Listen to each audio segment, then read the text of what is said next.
장국 그때 악수라더니 민주당에서 우려했던 대로 준연동형 비례 대표제를 고수하겠다고 발표했습니다.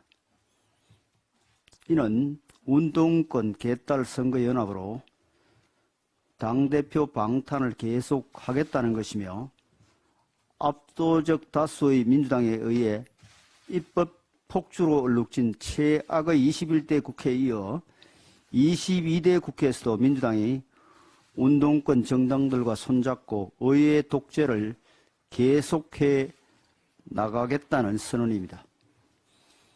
야권은 준연동형 비례대표제가 다당제를 가능하게 하기 때문에 병립형 비례대표제보다 나은 제도라고 주장을 하고 있습니다.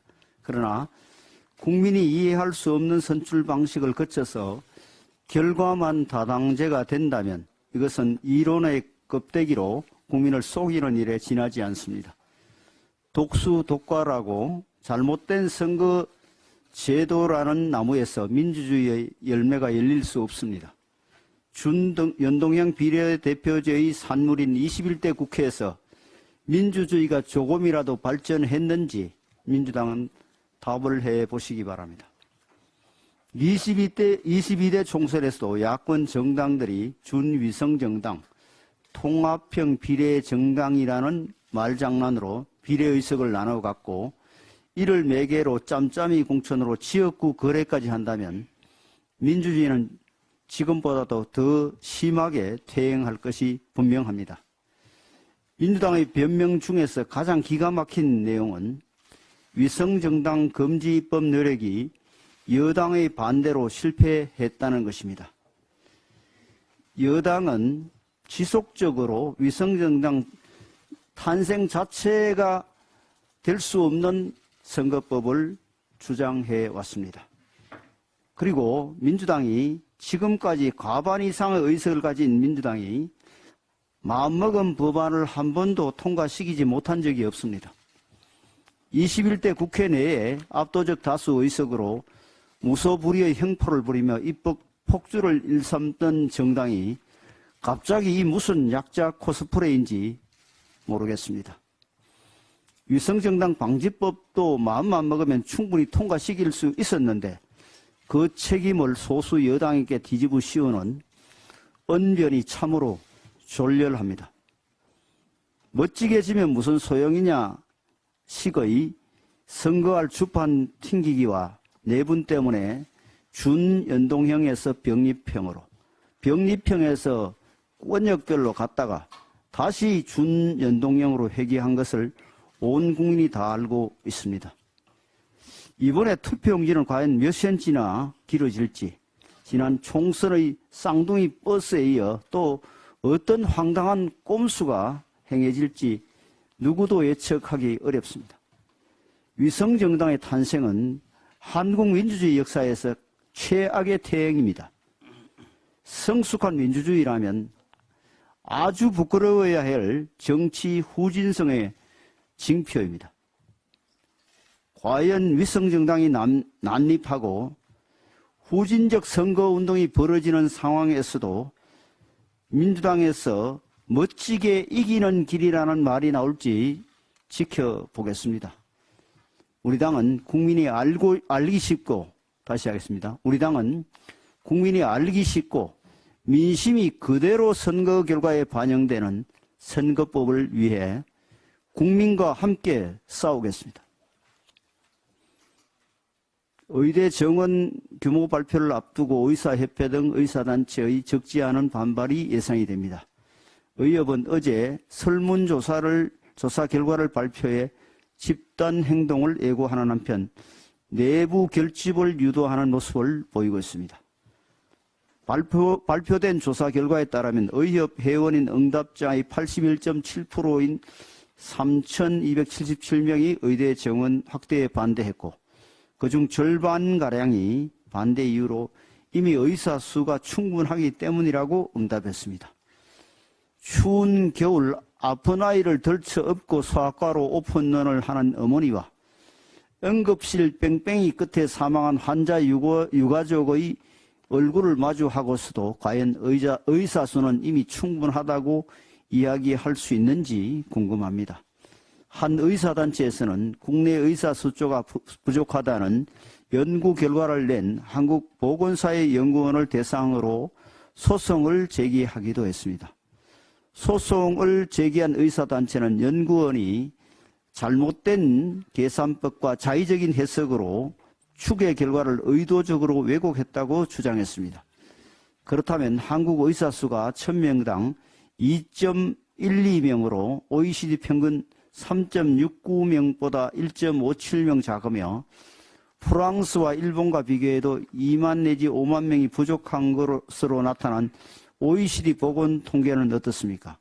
OECD에도 소송을 걸 것인지 묻고 싶습니다. 무엇보다도 국민들께서 의대 정원을 압도적으로 희망하며 의사단체의 대응을 눈여겨보고 있음을 명심해야 할 것입니다. 사명감에 필수 진료과를 떠나지 않으려던 의사마저도 인력 부족에 따른 업무 과정으로 의지를 꺾고 있습니다. 의료 현장에서 제대로 된 조치를 받지 못해 곤란을 겪거나 급기야 사망에 이르는 환자들을 생각하면 의사단체들은 결코 집단 이기주의에 빠져선 안 됩니다. 소위 치병, 중위 치인, 대위 치국, 의사들이 의사의 꿈을 키우던 시절 가슴에 새기는 말이며 의사가 되었어도 즐겨 인용하는 말입니다. 많은 의사들이 소위가 될지 대위가 될지 기로에 선 지금 의사가 우리 사회에 존경받는 직업으로 남을 수 있도록 각 의사단체는 책임 있는 모습을 보여주시길 부탁드립니다. 사회적 대타협 기구인 경제사회노동위원회 본위원회가 오늘 열립니다. 진심으로 환영합니다. 고금리, 고물가, 고환율의 3고 위기 속에 저성장이 장기화되면서 우리 경제의 활력은 떨어지고 있고 엎친 데 덮친 격으로 저출생 고령화라는 거대한 변화가 몰아치는 상황에서 노사정 대화 테이블이 마련된 것에 주목하지 않을 수 없습니다. 노사정이 합의한 안건을 보아도 이런 위기감이 반영되어 있습니다. 장시간 근로 해소, 인구구조 변화 대응, 미래 세대를 위한 지속 가능한 일자리 등 3개의 안건이 논의될 거라 하는데 어느 것 하나 소홀히 다룰 수 없는 과제이고 대화와 타협을 통해 풀지 않으면 안 되는 사안들입니다. 무엇보다 우리나라 산업구조가 코로나19를 겪으며 급격히 바뀌고 있고 4차 산업혁명 AI 시대가 본격화될수록 그 변화는 더욱 빨라질 수밖에 없습니다. 더욱이 청년과 여성의 일자리는 부족한데 생산 가능 인구는 급격히 줄어들고 있는 현실도 간과해서는 안 될 것입니다.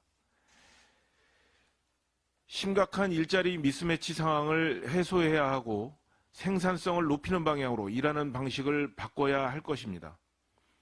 노사정이 일과 가정의 양립, 노동시장 이중구조 개선, 근로시간 유연성 제고가 필요하다는데 인식을 같이 하고 있는 만큼 침체의 골짜기를 지나가고 있는 우리 경제에 활력을 불어넣고 기업을 살리며 일자리를 늘리는 또 이를 통해 노사가 상생할 수 있는 해법을 찾아야 할 것입니다. 우리 국민의힘이 목표로 하는 방향도 마찬가지입니다.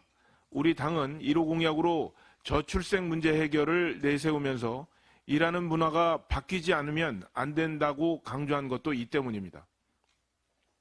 일하는 부모들이 아이와 함께 할 수 있는 시간을 충분히 확보해드리고 육아기 유연근무 확대와 대체 인력 확보 지원을 통해 일과 가정의 양립을 도모할 때 아이 낳고 기르려고 하는 마음이 커질 것이기 때문입니다.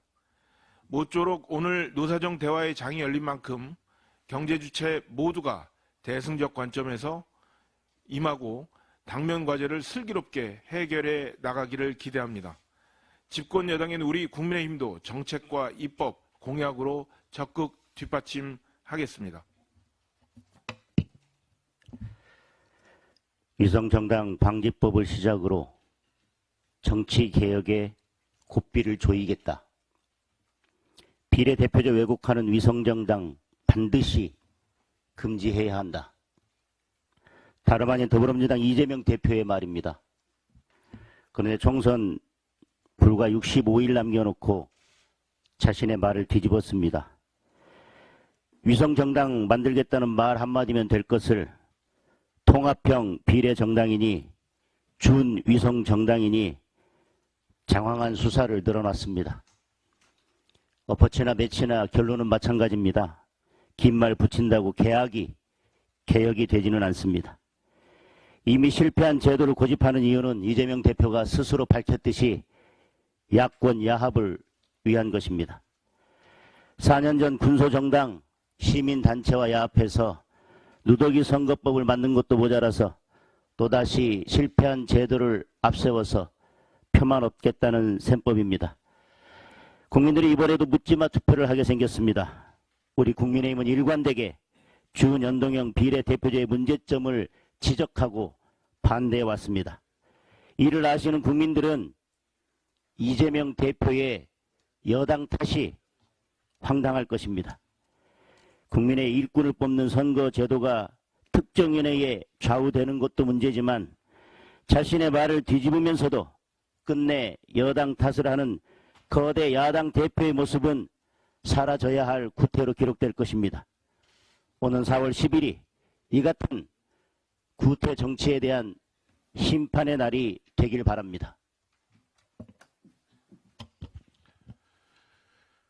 50인 미만 사업장에 대한 중대재해처벌법 적용 유예 협상이 결렬되면서 연일 어려움을 토로하는 중소상공인들의 목소리가 쏟아지고 있습니다. 우리 국민의힘은 민주당의 최종 조건이었던 산업안전보건지원청을 2년 뒤 세우는 조건으로 50인 미만 업체에 대한 중대재해처벌법 시행 2년 유예를 제안했지만 민주당의 거부로 무산되었습니다.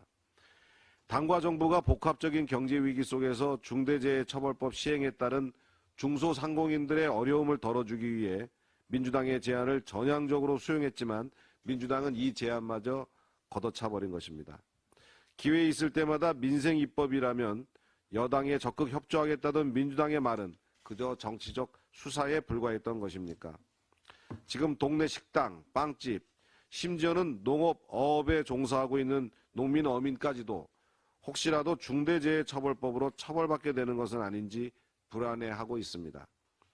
민주당이 아무리 민주노총 등 노동계 지지를 얻고자 한다고 해도 중소상공인들의 고통을 이처럼 외면해서는 안 됩니다. 우리 국민의힘은 중소상공인들의 호소를 외면한 민주당을 규탄하며 지금이라도 중소상공인과 영세 자영업자들의 피해를 최소화하기 위한 협상에 조속히 임할 것을 촉구합니다.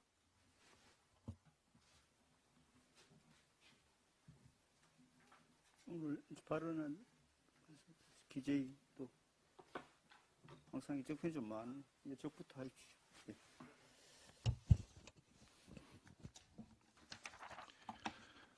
지난 1월 농축수산물 소비자 물가가 전년 대비 8% 상승한 것으로 나타났습니다. 특히 과일은 전년 대비 28.1% 급등한 것으로 나타나 전체 물가 상승률 2.8%의 10배가 넘는 것으로 나타났습니다. 설 명절을 앞두고 어려운 민생 소식에 참으로 송구한 마음입니다. 정부는 물가 안정을 위해서 할인 지원을 위한 예산 690억 원이 준비되어 있다고 합니다. 역대 최대 규모입니다. 농식품부에서는 조속한 집행을 통해서 실질적으로 도움이 될 수 있도록 차질 없이 조치해 주기 바랍니다. 그런데 이러한 서민의 고통을 두고 이재명 더불어민주당 대표는 기다렸다는 듯이 또다시 거짓으로 국민을 호도하고 있습니다. 이재명 대표가 광주 전통시장을 찾아서 지역화폐 예산도 수천억 하면 수조 원 효과가 되고 세수도 늘어난다고 하면서 그걸 굳이 깎아서 일선 전통시장이나 지역 상권, 자영업자가 어려움을 겪는다고 말하고 있습니다. 절대 다수 원내 일당의 대표라는 분이 진실을 왜곡하면서 혹세에 무민하는 행태를 아무렇지도 않게 행하는 데 대해서 당혹감을 금하기 어렵습니다. 이재명 대표가 주장하는 지역사랑 상품권 경기 부양 효과는 매우 제한적이라는 이미 연구 결과가 다수 나와 있습니다. 또 지난해 결산심사에서 시군구의 지역사랑 상품권 사용처를 분석해 본 결과 마트나 병원, 주유소 등 특정 업소에서 주로 결제된 것으로 확인된 바도 있습니다. 이재명 대표의 주장과는 전혀 다르게 전통시장이 아닌 특정 업체들이 지역사랑 상품권을 통해서 이익을 독차지하고 있다, 그런 뜻입니다. 지역사랑 상품권이 마치 소상공인을 살리는 만병통치약처럼 이야기하는 것은 어쩌면 소상공인 자영업자에 대한 정책 대안 자체가 이재명 대표와 더불어민주당에 없다라고 하는 반증이 아닌가 모르겠습니다. 진실을 외면한 채 국민 호도를 일삼는 이재명 대표와 더불어민주당은 강력하게 각성할 것을 강력하게 촉구합니다. 차례대로 하십시오. 네, 한노희 간사 임자연입니다. 이재명 민주당 대표가 지난 4일 경남 양산 평산마을 방문해서 문재인 전 대통령을 만났습니다. 이 자리에서 문 전 대통령은 정부 여당이 민생을 방치하고 통합을 도외시하는 현 정국이 안타깝다라고 언급했고, 이재명 대표는 이번 총선은 민생을 회복하기에 마지막 기회이자 시대적 소명이라고 공감했습니다. 두 분은 민생을 방치하고 회복을 가로막는 게 누구인지 진정 모르십니까? 민생의 사전적 의미는 일반 국민의 생활 생계입니다. 국민의 생계 유지에 가장 중요한 것은 일한 만큼 대가를 받는, 즉 임금입니다. 저는 민주당에게 묻겠습니다. 그리고 국민께 고발합니다. 미물인 빈대도 콧등은 있다고 했는데 민주당과 이재명 대표의 요즘 하는 행태를 보면 염치도 없고 지나치게 뻔뻔해서 다시 한번 국민께 고발합니다. 첫째, 민주당은 임금 체불을 방치하고 있습니다. 이것을 고발합니다. 임금 체불만큼 중요한 민생 문제가 어디 있겠습니까? 특히 설 명절 앞둔 지금은 피해자인 근로자에게 임금 체불은 너무나 잔인합니다. 2023년 임금 체불액은 전년 대비 32.5% 급증한 1조 7,845억 원입니다. 피해 근로자는 27만 5,442명으로 역대 최고치를 기록했다고 합니다. 저는 작년 6월 임금체불 예방을 위해서 상습체불 사업주에 대한 형사처벌 외에도 경제적 제재를 병행하는 등 근로기준법 개정안을 발의하였고, 민주당의 법 처리를 간곡히 요청했으나 한노위 고용노동소위에서 단 한 차례도 제대로 논의를 하지 못했습니다. 이게 민생을 위하는 겁니까? 두 번째, 저출생 대책을 방치하는 민주당을 고발합니다. 2022년 합계 출산율이 0.78로 우리는 심각한 저출생 고령화 시대에 살고 있습니다. 정부와 국민의힘 한동훈 비대위원장은 저출생 대책의 일환으로 육아기 근로시간 단축 대상 확대와 난임 치료 휴가 기간 확대, 그리고 배우자 출산 휴가 급여 지원 확대, 임신기 근로시간 단축 청구 기간 확대 등 모성보호 관련 3법 개정안을 국회에 제출했지만 이 역시 제대로 논의조차 해주지 않습니다. 이게 민생을 위하는 겁니까? 그 이유는 고용노동소위에서 민주당 법안을 우선 처리해야 민생 법안 논의가 가능하다는 어거지에 이 4개 법안이 우선순위에 밀려나 제대로 논의조차 못했습니다. 민생을 우선시하는 정당이라면 어느 당 법인지가 아니라 어느 법이 민생에 더 필요한지를 고려해서 우선순위를 정해야 한다고 생각합니다. 다시 한번 묻겠습니다. 민생을 방치하고 회복을 가로막는 게 누구입니까? 미물인 빈대도 콧등은 있다는데 민주당은 양심이 있습니까? 이렇게 민생을 방치하고 회복을 가로막는 것은 바로 민주당입니다. 제21대 국회가 얼마 남지 않았습니다. 남은 임기 중에 4개 법을 비롯한 장애인 고용 활성화를 위한 장애인 고용 촉진 및 직업재활법, 노동시장의 인력난 해소를 위한 외국인 근로자 고용 등에 관한 법률 등 산적해 있는 민생 법안이 국회를 통과할 수 있도록 민주당의 대승적인 협조를 촉구합니다. 이상입니다.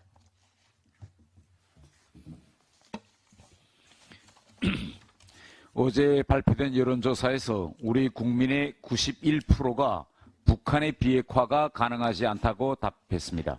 한국이 핵무기를 가져야 한다는 응답은 72.8%였습니다. 2년 연속 70%대 찬성률입니다.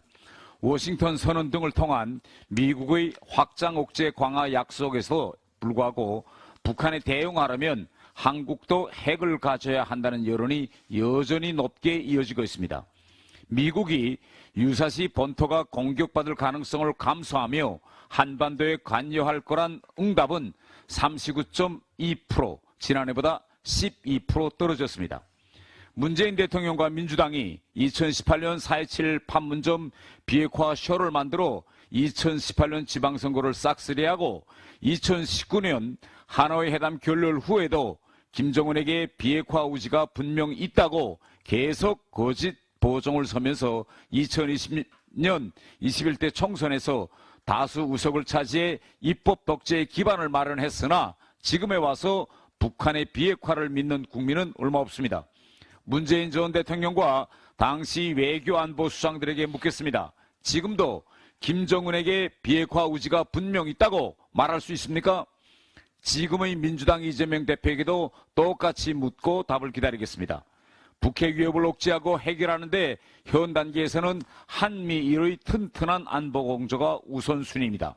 여당인 국민의힘은 김정은이 총선을 앞두고 오판이나 잘못된 기대를 하지 않도록 윤석열 정부가 마련한 캠프 데이비드 프로세스와 군사적 대비 태세를 강화해 국민의 생명안전을 철저히 지켜나가겠습니다. 이상입니다. 가방의 간사 박승중 의원입니다. 네이버의 드루킹 방지 시스템이 유명무실합니다. 시스템을 우회하고 꼼수를 부려서 수천 개의 댓글을 도배하는 여론 조작이 만연하고 있습니다. 변형된 드루킹 시즌2 정말 엄단하고 방기한 네이버도 책임을 물어야 할 것입니다. 네이버가 문재인 정부 출범의 1등 공신인 드루킹 사건 2018년 4월달입니다. 드루킹 사건 이후 댓글 조작 방지 시스템을 구축했습니다. 하지만 아직도 정치 기사에 수천 개의 댓글을 달아서 허위 사실을 도배하고 보수 진영을 공격하는 조작 댓글이 만연하고 있습니다. 문제는 이 같은 여론 조작 댓글을 네이버에서 실시간으로 유통되는 정치 관련 기사에서 쉽게 찾아볼 수 있다는 것입니다. 모두 보수 진영을 맹목적으로 공격하는 의도를 가지고 허위 사실을 끝도 없이 유포하고 있습니다. 일례로 최진영 목사의 몰래카메라 범죄에 대해서는 디올백 뇌물수수 기사는 이라는 본질을 흐리는 댓글을 확산시켰고, 윤 대통령의 매출 오르게 발언을 조작한 JTBC 보도에 대해서는 원래 배추 오르게로 들린다라며 사안을 축소시키고 있습니다. 이 외에도 후쿠시마 처리수를 핵 오염수라고 왜곡 가장하는 댓글 등을 분 단위로 도배해서 여론 조작을 자행하고 있습니다. 이렇게 AID 하나로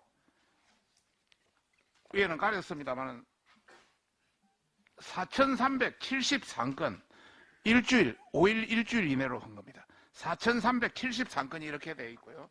요거는 디올백 관련 있고 중간중간에 한 번씩 보면은 그 이재명 대표를 응원합니다. 뭐 이런 게 들어 있습니다. 쫙. 그 다음에 PID를 보면은 이것도 일주일에 5,871건이 이렇게 쫙 들어 있습니다.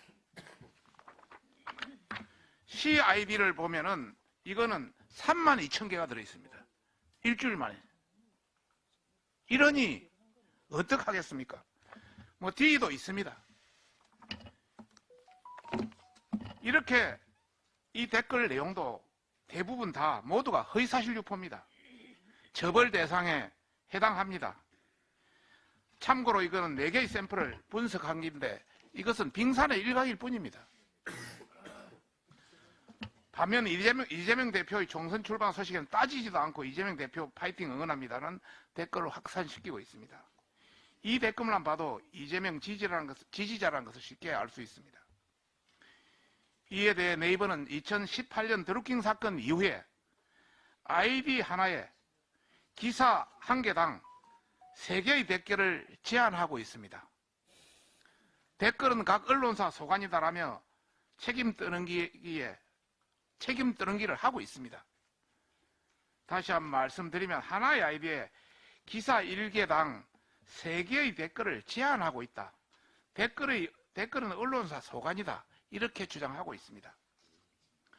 댓글 시스템 관리는 네이버 몫이기 때문에 여러 개의 기사를 옮겨 다니며 똑같은 내용을 복사해서 붙이는 복붙해서 확산시키는 소위 기계 매크론이 아니고 인간 매크로에 의해서 어뷰징의 시스템이 완전히 맥없이 뚫리고 있다는 것을 보여주는 겁니다.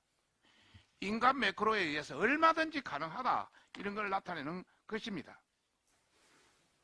심지어 같은 기사에도 똑같은 댓글과 답글이 반복되고 있습니다. 핵심은 이러한 댓글들이 조작 의도를 가지고 있으면 얼마든지 할 수 있다는 겁니다. 특히 댓글 밑에 답글이 있습니다. 답글. 이 답글은 하루에 40개를 쓸 수 있기 때문에 여론 조작에 더욱 악용됩니다. 한 기사에 3개 들어가고 답글이 40개 들어가면 한 기사에 120개가 들어가고 300개 기사가 들어가면 3만 개 그냥 갈 수 있습니다.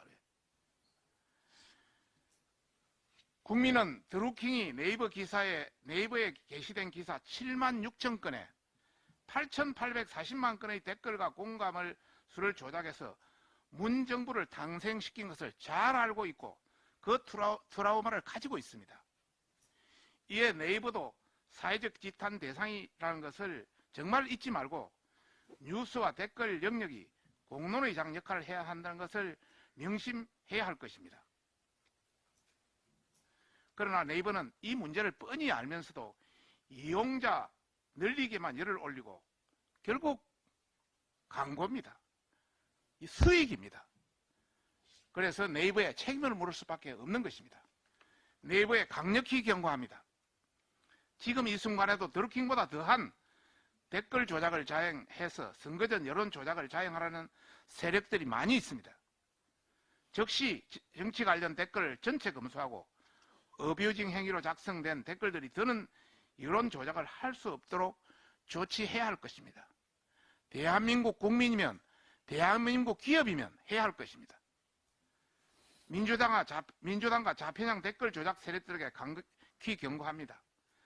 정치 사안마다 윤 정부의 정책을 왜곡하고 거짓을 진실이냐 진실을 가짜이냐 조작하는 행위를 끝까지 쫓아서 법의 심판대에 세울 것을 강력히 경고하는 바입니다.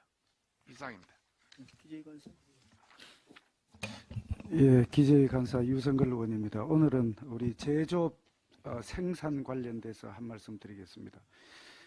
작년 2023년 4분기 제조업 생산은 전분기보다도 1.6% 늘어서 3분기 연속 지금 증가하고 있습니다.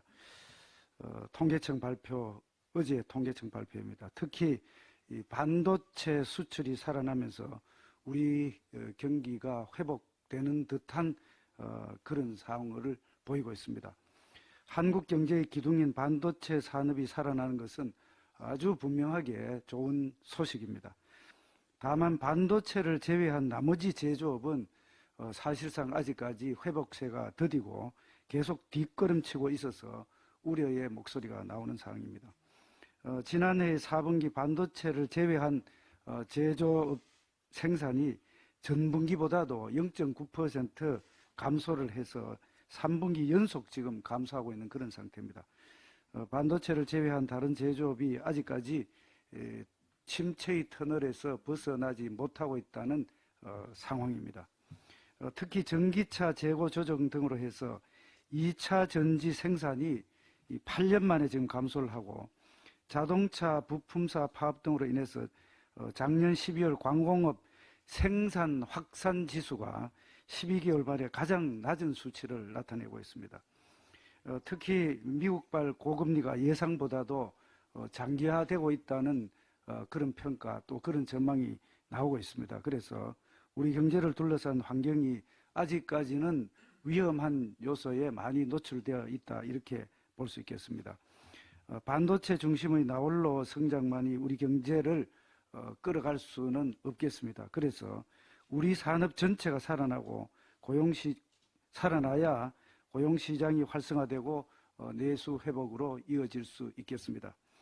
우리 국민의힘과 정부는 제조업을 포함한 산업의 구조조정을 촉진하고 또 산업 경쟁력을 강화하기 위해서 신산업 진입을 막는 규제 혁파를 하겠다는 말씀을 드립니다. 우리 경제의 성장 동력을 키울 수 있는 정책 마련에 최선을 다하겠습니다. 그리고 국민 여러분, 이제 전통 명절인 설이 4일 앞으로 다가왔습니다. 설 명절 잘 세시기 바랍니다. 감사합니다.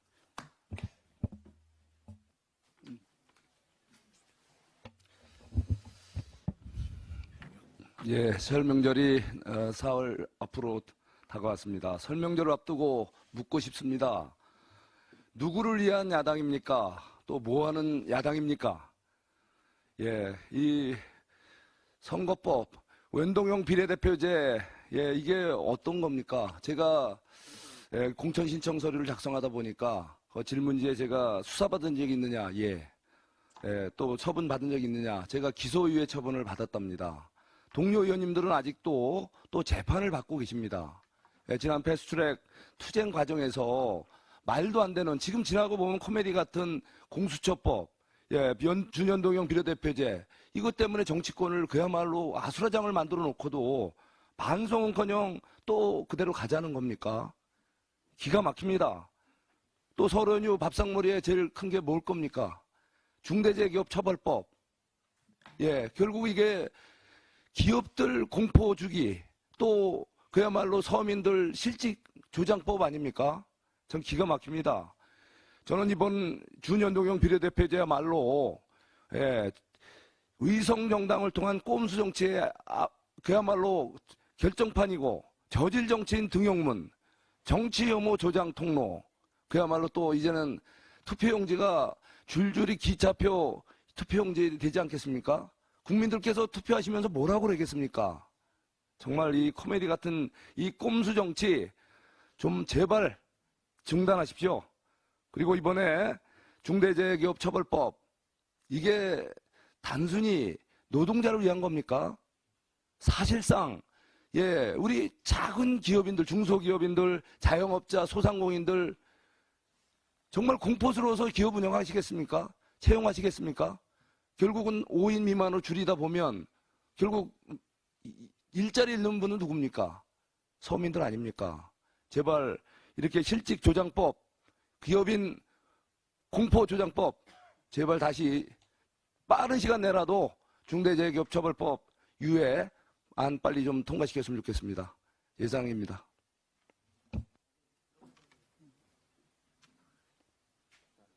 비공개로 하시죠. 네.